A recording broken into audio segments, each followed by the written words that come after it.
Hello again. It was, I suppose, inevitable that I should sooner or later have to talk about the Kalergi plan, because it is increasingly popular in some quarters, not least among some of those who regularly comment here. Like comments about wooden doors, this must be wholly incomprehensible to the average person. The Kalergi plan, sometimes known as the Coudenhove-Kalergi conspiracy, first appeared less than 20 years ago, but has become tremendously popular since then in some quarters. It was introduced to the world in a book written by a fellow called Gerd Honsick, an Austrian who was, shall we say, rather right-wing. The thesis of his book is that a man called Richard von Coudenhove-Kalergi, who was part Austrian, part Japanese, devised a cunning plan to turn Europe into a continent full of mixed-race inhabitants. Kalergi wrote in 1925, "The man of the future will be of mixed race. Today's races and classes will gradually disappear owing to the vanishing of space, time and prejudice. The Eurasian Negroid race of the future, similar in its appearance to the ancient Egyptians, will replace the diversity of peoples with a diversity of individuals." This is sometimes cited as being an early indication of a desire to eradicate white people in Europe as a distinct ethnic group. Kalergi, who may be seen in the thumbnail to this video, was not a powerful figure, but more a philosopher, and his desire for the unification of Europe became attractive in the years following the end of the Second World War. He wasn't Jewish, but of course the Jews have come to be associated with his ideas, and it is asserted that once the various races have been mixed together into one amorphous mass, the Jews will emerge as a ruling elite in Europe. This, in brief, is the Kalergi plan, and for many people, the European Union is the flowering of Kalergi's ideas, and it is said that he is the spiritual father of the European dream of unification. We need to bear one or two things in mind when thinking about this business, of course. The first is that until 2005, hardly anybody had even heard of Richard von Coudenhove-Kalergi. The whole idea of this vast conspiracy of race mixing, which would pave the way for the Jewish hegemony in Europe, was invented from scratch in that year.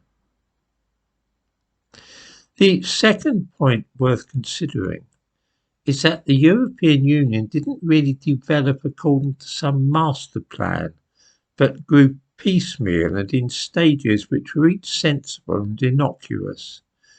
I doubt that anybody who talks of the Kalergi plan really stops to think about the real origins of the European Union in organisations such as the European Coal and Steel Community.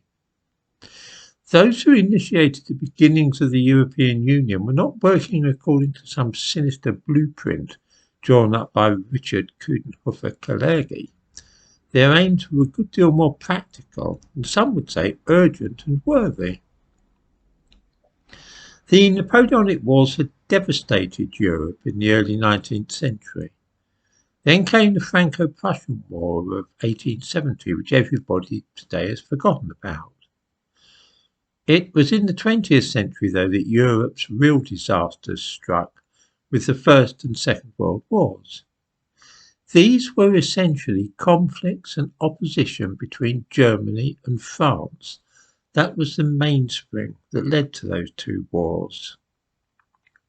A few years after the end of the Second World War in 1945, the French Foreign Minister Robert Schuman set forth a plan which he said would make a future war between Germany and France literally impossible. He said in 1950 that the coming together of the nations of Europe requires the elimination of the age-old opposition of France and Germany. Any action taken must in the first place concern these two countries. Now, this was a very good intention. It was to be done by joining the economies of France and Germany so closely together that their interests would become inseparable and indistinguishable. Because the production of steel and coal were closely tied in with the production of munitions, it was thought that unifying these two industries would be a good first step in preventing a future war. So it was that the European Coal and Steel Community was founded. Now, I'm no fan at all of the European Union, as I think I've made fairly plain, but there was no ulterior motive in starting it other than the stated aim of making a future war in Europe between Germany and France impossible. Everything which we have seen in the 70 years since the formation of the European Coal and Steel Community has grown from that single desire. The only role which Kalergi really played in the business was suggesting Beethoven's Ode to Joy as a suitable anthem for a united Europe. The real architect of the European Union was Robert Schuman, and he is currently in the process of being beatified, incredibly enough, that is to say, turned into a saint by the Catholic Church, which really is a bit weird. He wasn't, of course, a Jew any more than Kalergi was. In fact, it's a bit tricky to see how the creation of the European Union became to be seen as a Jewish project, which is an integral part of belief in the Kalergi plan. I'm sorry that Jews don't figure more prominently in the story of the formation of the European Union. But anyway, the next time viewers see any mention of the Kalergi plan in the comments on this channel, this is what is being referred to.